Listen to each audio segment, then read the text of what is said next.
अस्सलाम वालेकुम। Lecture number 6 आज हमने स्टार्ट करना है। ये स्लाइड नंबर 11 से जो है, जो सेम जो पीपीटी फाइल है जो मैंने लेक्चर नंबर 4 के टाइम पे दी थी आपको, कि वही फाइल है। इसकी स्लाइड नंबर जो 8, 9 और 10 है, ये आपका लास्ट लेक्चर 7 था। सॉरी, लास्ट जो लेक्चर 8, 9 और 10, ये आपका लास्ट लेक्चर था 5th। और इसके बाद से 11 से लेकर जो 16 तक है, that is your lecture 7। This is lecture 6।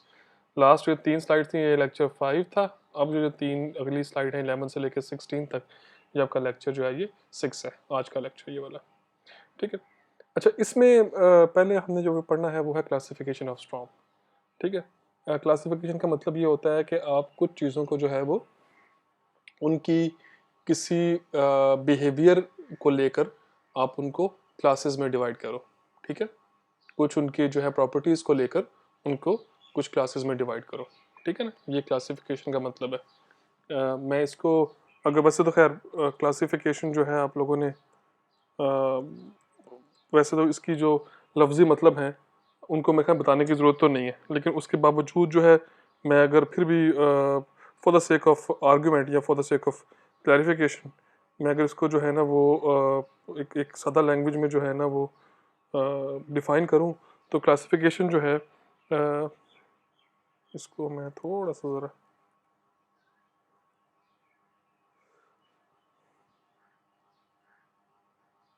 Classification को अगर जो है ना वो डिफ़ाइन किया जाए तो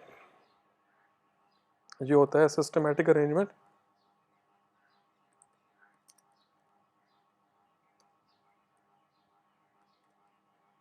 माशाल्लाह स्पेलिंग नहीं हो रही मुझे ठीक, सिस्टमेटिक अरेंजमेंट इन ग्रुप्स। ठीक है। Based on a certain criteria, कि आपने कोई एक क्राइटेरिया बनाया। ठीक है। और उनको जो है क्लासेस में बांट दिया। ठीक है। तो ये बेसिकली क्लासिफिकेशन जो है, ये अंग्रेजी में डिफाइन किया, उर्दू में क्या है कि आप किसी भी चीज़ को उनकी प्रॉपर्टीज़ की बेस पे या किसी और क्राइटेरिया की बेस के ऊपर मुख्तलिफ जगहों मुख्तलिफ क्लासेस में बांट दो, that is called classification. Exactly इसी तरह की क्लासिफिकेशन जो है ना स्ट्रॉम्स की भी की गई है। तो स्ट्रॉम्स की क्लासिफिकेशन से पहले ये दो ग्राफ हैं, ये मैं बोर्ड नोट्स पे नहीं समझाऊंगा, ये मैं एग्जैक्टली इसके ऊपर ही समझाऊंगा आपको। ठीक है। और आपने इसको जो है इसके ऊपर ही समझना है। रीज़न बीइंग के मैं जब इसको स्लाइड के ऊपर एडिटिंग करूँगा ना इसकी, तो जब मैं स्लाइड को आगे पीछे मूव करूँगा तो वो एडिटिंग ख़त्म हो जाएगी। तो आपने ट्राई ये करनी है कि आपने इसी स्लाइड से इसको सीखना है। ठीक है। मेरा ख्याल है कि चूँकि निचली लाइन इसमें मिस हो रही है तो मैं स्लाइड को ना लगाऊँ, मैं कोशिश करूँ कि इसको वैसे ही मैक्सिमाइज़ करके आपको बात जो है वो समझाने की कोशिश करूँ। आई होप कि ये पूरा जो है इसके अंदर आ रहा होगा। तो इसको सिर्फ मुझे जो है ना इस वाले पार्ट को आपको समझाना है, इसको थोड़ा सा मैं मैक्सिमाइज़ कर लूँ। और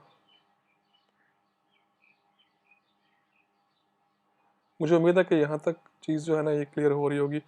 आई होप सो। अगर ये क्लियर नहीं भी हो रही है तो मैं इसको थोड़ा सा ऊपर कर लेता हूँ, इंस्टेड के स्लाइड शो बंद करूँ। मेरा ख्याल है कि इसको ऊपर रख के अगर बात करूँगा तो चीज़ वैसे भी जो है ना वो क्लियर हो जाएगी। Just hold on for a second. अब मैं इसका जो है स्लाइड शो लगाता हूँ तो मुझे उम्मीद है कि हाँ अब क्लियर हो रही है बात। ओके। सिर्फ मुझे जो है ना ये वाली स्लाइड ये वाला जो ग्राफ है इसको मैंने इस पहली जो रिकॉर्डिंग है इसमें समझाऊंगा।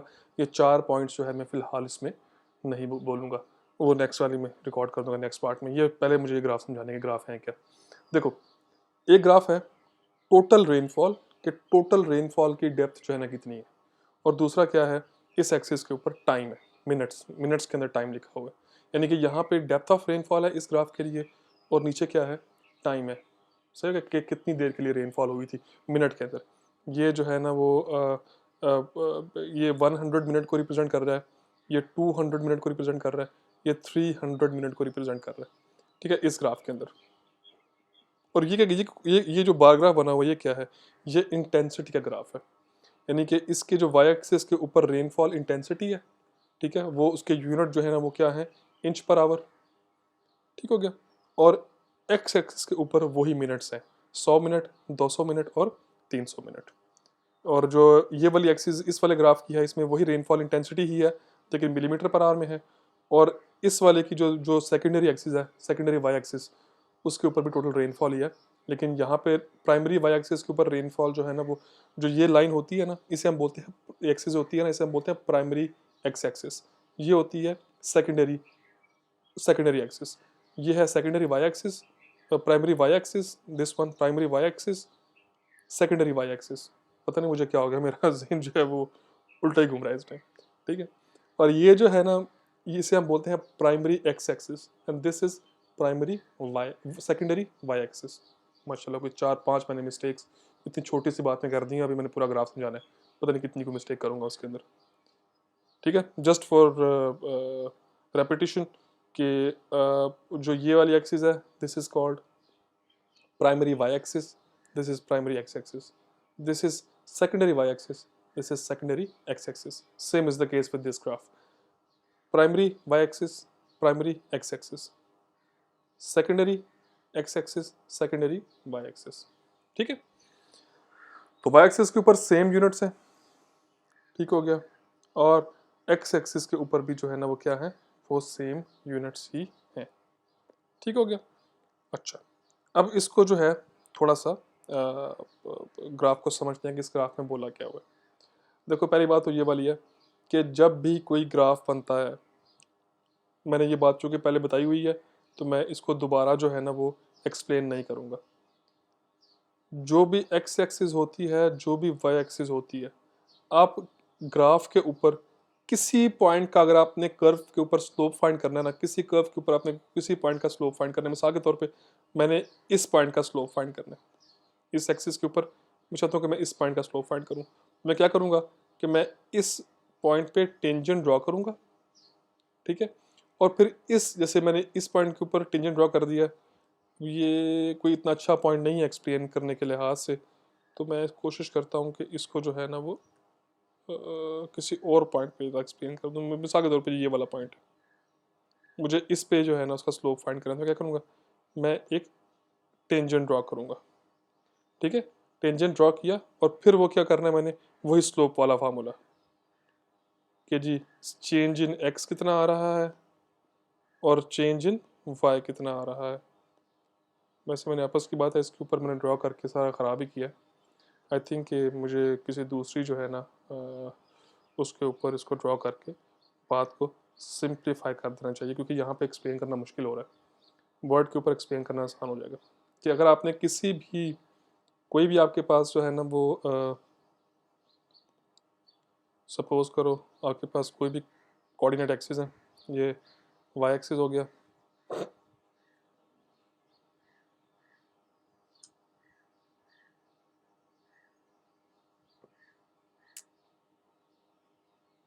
और दूसरे वाला जो है ना इसका एक्स एक्सिस हो गया, ठीक है। आपने इन दोनों एक्सिस के बीच में जो है ना वो कोई एक आपकी जो है ना वो कोई कर्व ड्रॉ आपने की हुई है। मिसाल के तौर पे मैं इसी कर्व को ले लेता हूँ,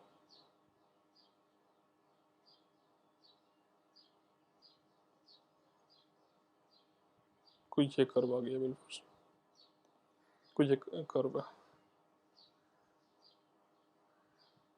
ठीक हो गया, ये कर्व है। अब मैं इसमें चाहता हूँ कि जी इसके ऊपर ना कोई एक पॉइंट है, मैं सपोज करो कि वो पॉइंट जो है ना मैंने ये ड्रॉ ये कर दिया, ये पॉइंट है, चाहता हूँ कि इस पॉइंट में स्लोप फाइंड करूँ, ठीक है ना। इस पॉइंट के ऊपर चाहे मैं स्लोप जो है इस पॉइंट के ऊपर फाइंड करूँ, किसी भी पॉइंट के ऊपर, अगर इस पे मैंने कहीं पे भी स्लोप फाइंड करना है तो वो स्लोप क्या होगा, वो बेसिकली हमें पहले टेंजेंट ड्रॉ करना पड़ेगा। अगर मैं वाई एक्सिस को यहाँ पे आके लेबल कर दूँ कि जी ये वाई है और जी ये एक्स है, ठीक है, तो जिस पॉइंट के ऊपर भी आप स्लोप फाइंड करोगे, बेसिकली वो स्लोप क्या होना है, वो स्लोप होना है चेंज इन वाई, जिसे हम बोलते होते हैं डेल्टा। डेल्टा के सिंबल से हम लोग उसको रिप्रेजेंट करते हैं, मेरा ख्याल है शायद। So let me search for a delta symbol I think I made a big huge mistake कि मैं डेल्टा के सिंबल के पीछे भाग रहा हूँ, क्योंकि मुझे लग रहा है कि ये मेरा कंप्यूटर जो है ना हैंड हो जाना है माशाल्लाह। तो वो डेल्टा वाई, ठीक है, कहीं पे भी आपने स्लोप फाइंड करना है तो हमेशा वो स्लोप जो है वो क्या होगा, that slope will be equal to delta Y over delta X. ये आपका स्लोप है, जिस पॉइंट के ऊपर आपने मर्जी स्लोप को जो है ना वो फाइंड करना है, तो this is going to be your slope. Slope क्या होगा, delta Y over delta X, ठीक है। ये सिंपल सी बात है, ये स्लोप होना है आपका, ठीक हो गया। इसका मतलब ये हुआ कि डेप्थ ओवर टाइम, इस कर्व के ऊपर मैं जहां मर्जी स्लोप फाइंड करूंगा, वो स्लोप क्या होगा, वो तो जी इंटेंसिटी होगी। मतलब देखो ना, इंटेंसिटी क्या होती है, इंटेंसिटी क्या होती है, वो तो जी होती है डेप्थ ओवर टाइम। तो इस पॉइंट के ऊपर मैं जहां मर्जी इस कर्व के ऊपर जो है ना वो टेंजेंट ड्रॉ करूं, उसका जब मैं स्लोप फाइंड करूंगा तो क्या होना है, रेनफॉल डेप्थ ओवर टाइम। तो वो इंटेंसिटी तो होती है, टोटल रेनफॉल कोई कह दे या कोई डेप्थ कह दे, एज लॉन्ग एज इंचज के अंदर है या मिलीमीटर के अंदर है, तो वो डेप्थ ही तो है वो रेनफॉल की। रेनफॉल की दो ही तो प्रॉपर्टी होती है, क्या, रेनफॉल की डेप्थ, उसका टाइम, ठीक है, और तीसरी उसकी इंटेंसिटी होती है जो कि दोनों से मिलकर बनती है। तो हमेशा जब यहाँ पे रेनफॉल इंचज में दी हुई है, मतलब डेप्थ है रेनफॉल की, तो इस हमने ये सीखा इस वाली जो है ना पॉइंट से, कि इस कर्व के ऊपर जिस मर्जी पॉइंट के ऊपर आप स्लोप निकाल लोगे ना, वो स्लोप हमेशा क्या करेगा, वो हमेशा स्लोप जो है रेनफॉल की इंटेंसिटी बताएगा, ठीक है। अब ये सारा बता लेने के बाद let me go ahead and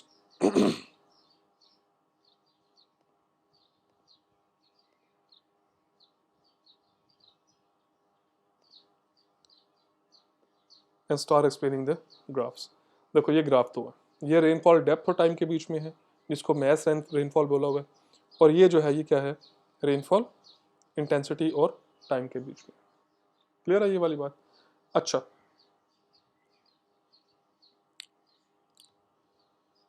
एक चीज़ तो आपने ये सीख ली कि जनाब ये जो कर्व आपने ड्रॉ की हुई है टोटल रेनफॉल और टाइम के बीच में, ठीक है, इस पॉइंट के जिस मर्जी पॉइंट के ऊपर मैं स्लोप फाइंड करूंगा तो वो रेनफॉल की क्या आएगी, इंटेंसिटी आएगी, ठीक है। दूसरा पॉइंट जो मैं बताना भूल गया उस पर, और मुझे वापस जाना पड़ेगा उस पॉइंट को बताने के लिए, क्योंकि वो पॉइंट मेरा ख्याल है कि उसके ऊपर ही ज़्यादा बेहतर एक्सप्लेन होना है, फिर इसके ऊपर फिर मेरे से पॉइंट सही बनना नहीं है, और फिर उसमें जो है ना इशू बनेगा। So let's discuss and explain that point on the word file. देखो एक तो ये बात आपने सीख ली इससे, दूसरी बात जो कि आपको मेरा ख्याल है कि आपको वो पता होनी चाहिए, क्योंकि एफएससी में ये बात आपको बड़ी लाजमी पड़ी होगी, लेकिन फिर भी अगर नहीं पड़ी तो मैं इसको दोबारा जो है थोड़ा सा एक्सप्लेन कर देता हूँ। एक तो ये कर्व होगी ना, इस पे मैं ड्रॉ कर लेता हूँ। सपोज करो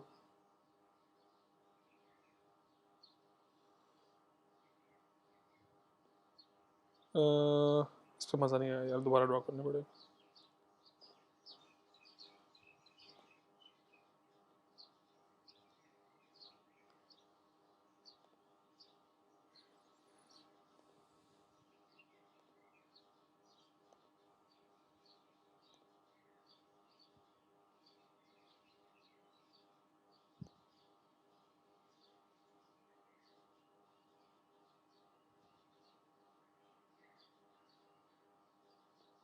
So, ठीक, ये दूसरी कर्व है, पहली कर्व ऊपर वाली थी, दूसरी कर्व ये वाली है। इसका मैं अगर कलर चेंज कर दूं तो मैं ब्लैक में कर देता हूँ कलर इसका, और साथ में इसकी थोड़ी सी जो साइज़ है वो भी इंक्रीज़ कर दूं, ताकि ये पहले वाली से ज़रा डिफरेंट नज़र आए। ठीक हो गया, थोड़ा नीचे ले आते हैं इसको।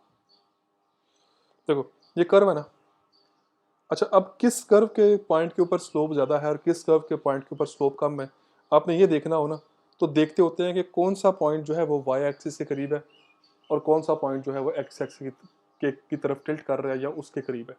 जहाँ जो एक्स एक्सिस के करीब होगा वहाँ पे स्लोप कम होगा, जो वाई एक्सिस के करीब होगा वो वहाँ पे स्लोप क्या होना है, वहाँ पे स्लोप ज़्यादा होगा।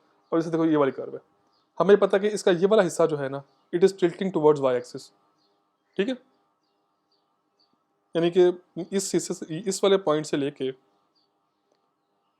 मैं इसको भी मार्क कर दूं यहाँ पे ना आसानी के लिए, यानी कि इस पॉइंट, इस वाले पॉइंट से लेके जो नीचे वाला पॉइंट है, कर्व का लोअर मोस्ट पॉइंट है, इस पॉइंट से लेके इस वाले कर्व के इस पॉइंट तक, ये सारा हिस्सा जो है it is more tilted towards Y axis than X axis, ठीक है। ये हिस्सा जो है ये वाई एक्सिस की तरफ ज़्यादा टिल्ट कर रहा है as compare to X axis, ठीक हो गया। तो अच्छा, एक ये वाला पॉइंट है। तीसरे वाला पॉइंट जो है, जो मैं अगर तीसरा पॉइंट इसे मार्क करूं तो वो बी से लेके ये जो तीसरे वाला पॉइंट मैं इधर मार्क कर रहा हूँ, ठीक है। और चौथे वाला पॉइंट जो है वो मैं मार्क कर रहा हूँ बिल्कुल एंड पे, कि चार ही सेगमेंट थे इसके, मैंने चारों सेगमेंट्स को मैंने मार्क कर दिया। आप अंदर देखो, जरा गौर करो, पहले वाला पॉइंट जो है ये एक्स एक्सिस की तरफ टिल्ट कर ही नहीं रहा, बल्कि सीधा वाई एक्सिस की तरफ है। मैक्सिमम स्लोप इस पॉइंट के ऊपर है। आगे देखो कि जो पॉइंट बी से लेके सी तक वाला हिस्सा है ये एक्स एक्सिस की तरफ टर्न कर रहा है, तो यहाँ पे स्लोप जो है वो इस वाले स्लोप की निस्बत कम है।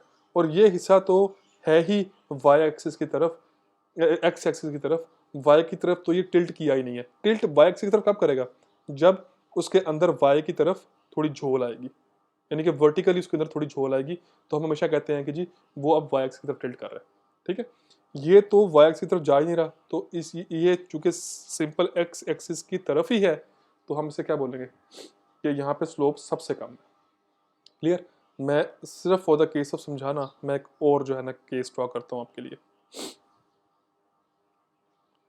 आई अंडरस्टैंड कि इसके ऊपर समझाना बहुत मुश्किल है, जो बोर्ड के ऊपर ये बात समझाना बहुत आसान होती है, लेकिन अब चूंकि नहीं है बोर्ड तो फिर अब इसके ऊपर समझाना पड़ेगा। दूसरी चीज़, एक ये वाली कर्व ड्रॉ करते हैं।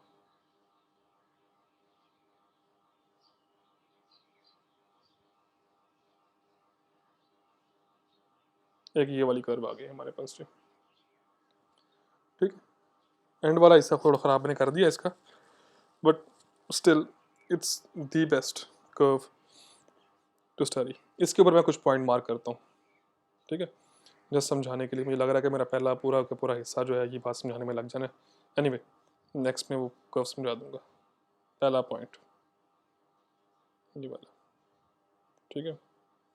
दूसरा पॉइंट ये वाला, ठीक है। तीसरा पॉइंट ये वाला, चौथा पॉइंट,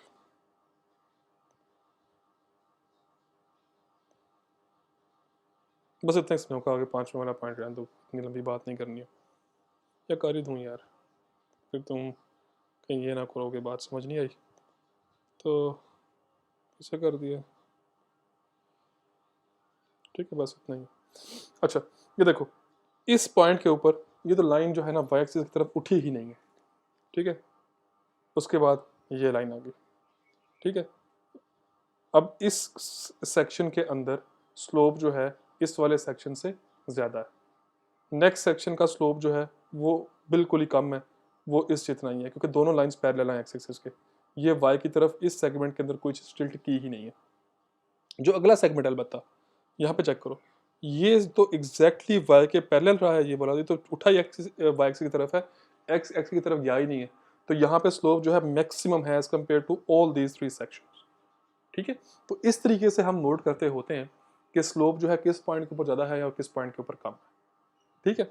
ये आपने दो बातें याद रखनी है, एक स्लोप और दूसरा ये स्लोप को कम या ज़्यादा पढ़ने का तरीका। मैं ये नहीं कहता कि आप इधर से स्लोप फाइंड कर सकते हैं, फाइंड करने के लिए आपको वही टेंजेंट ड्रॉ करना पड़ेगा और ये वाला फार्मूला इस्तेमाल करना पड़ेगा। जस्ट बज़ाहिर देख के कोई पूछे आपसे कि जी मैक्सिमम स्लोप जो है कहाँ पे है इस कर्व में, तो आप कहोगे कि इन दो पॉइंट्स के बीच में।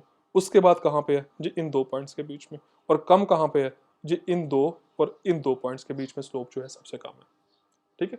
तो इस तरीके से जो है वो असेस करते होते हैं कि स्लोप जो है किन पॉइंट्स के बीच में ज़्यादा होना है और किन पॉइंट्स के बीच में कम होता है, ठीक है। नेक्स्ट जो है ना पार्ट में आओ और मैं आपको जो है मज़ीद इस बारे में बातें कुछ बताता हूँ उस ग्राफ को लेकर। Stay tuned.